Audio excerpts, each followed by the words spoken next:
Hey guys, I was tagged by the absolutely gorgeous Jen Mitchell from Jen's Reviews from the Grave in Foolmoons top of 5 horror movies of the year 1980.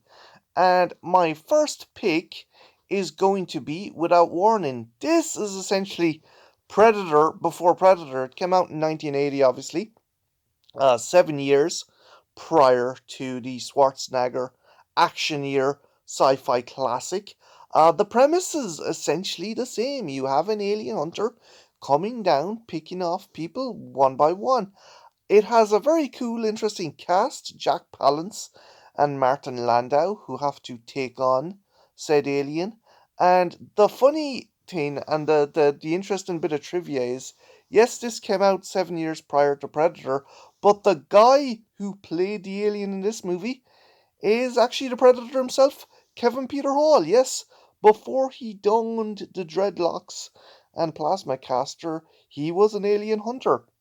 And it's just it's funny to think that this is where he cut his teeth on playing the iconic alien big game hunter in Without Warning. The effects are dated, but I digress. It's still a fun movie. It is essentially at its heart a B movie, and it's pretty cool to see a proto Predator that was released in 1980. So yeah, that is my first top 5 pick for the year 1980, Without Warning. Definitely check it out. It's a fun flick. My number 4 pick is Nightmare City. This is an Italian zombie flick starring German cult actor Hugo Stiglitz, Laura Trotter, and Mel Ferrer. It is basically your run of the mill Italian zombie schlock flick where zombies run amok in a city. The plot revolves around a military cargo plane landing with infected people, attacking those at the airport and causing an army of the undead to arise. Hugo Stiglitz plays a reporter who tries to get him and his wife out of the city before they join the ranks of the dead. Nothing fantastic, but it's great fun, and it is one of those zombie flicks that tries to do more than it's capable of. It wants to be a big epic kind of zombie apocalypse movie, but never quite reaches that height. But still, it's fun, and if you have a couple of mates and a couple of beers, it's worth checking out. So definitely check out Nightmare City, aka City of the Walking Dead. It's pretty fun. My number 3 pick is the kind of unappreciated classic from John Carpenter, and I myself am guilty of this. Only until recent years did I really kind of come to appreciate this movie, The Fog, because at its heart, it's a really well told ghost story by John Carpenter. The central plot is incredibly compelling. You have this community holding a dark secret, and they are visited by the vengeful spirits of sailors they tricked to sail to their deaths so they could steal their gold. And the cast is fantastic. You have a very young Jamie Lee Curtis, you have Adrian Barbeau, and you have the absolutely badass Tom Atkins, all doing a great job in the movie. There are some points that kind of do slow down the flick a bit, but when it does kick off and when the apparitions do come to seek their vengeance, it is very nerve jangling.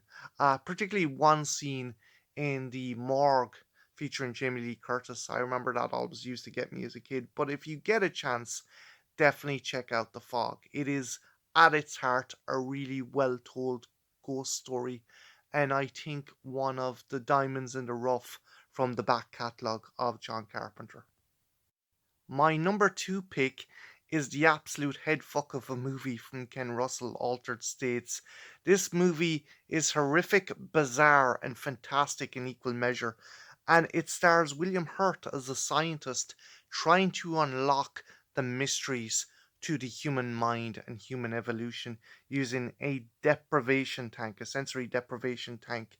And as a result, he goes through a number of changes, to say the least, which results in some absolutely bizarre scenarios in imagery. At one point, he's turned into a primitive Neanderthal and goes on a rampage.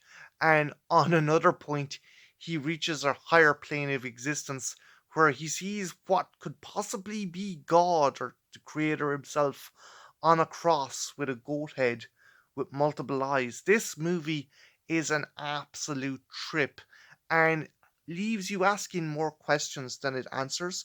But the performance by Hurt is incredibly compelling, and the highbrow concept is interesting enough to keep you engaged through the length of the movie, so it's well worth a watch.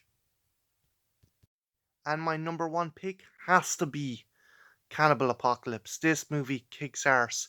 It centers around John Saxon, who, after rescuing his buddies from a POW camp in Vietnam, realize they've all been infected with a virus that turns them into cannibalistic monsters. Once they get home stateside, they all turn into these ravenous beasts who attack their neighbors and the denizens of the city. You have such carnage as them facing off against bikers and the military, and there's some scenes involving guys getting eviscerated with shotguns. This movie, while at its base level, is just a schlock fest you could view as the treatment and unacceptance of Vietnam vets returning home stateside. And sadly, Saxon himself does not like this movie, but if you're a horror fan, I think this is well worth a look, and that's why it gets my number one spot for best horror movie of 1980. So, here's who I'm going to tag. I'm going to tag Ethel Cross from 13 Originals. I'm going to tag Kara from Horror Retrospective. I'm going to tag Karen from Ocean Chick Film Reviews. And I'm also going to tag The Night Watch Zone. This was a fun tag, and thanks to Full Moon for making it. It was really fun and it kicked ass.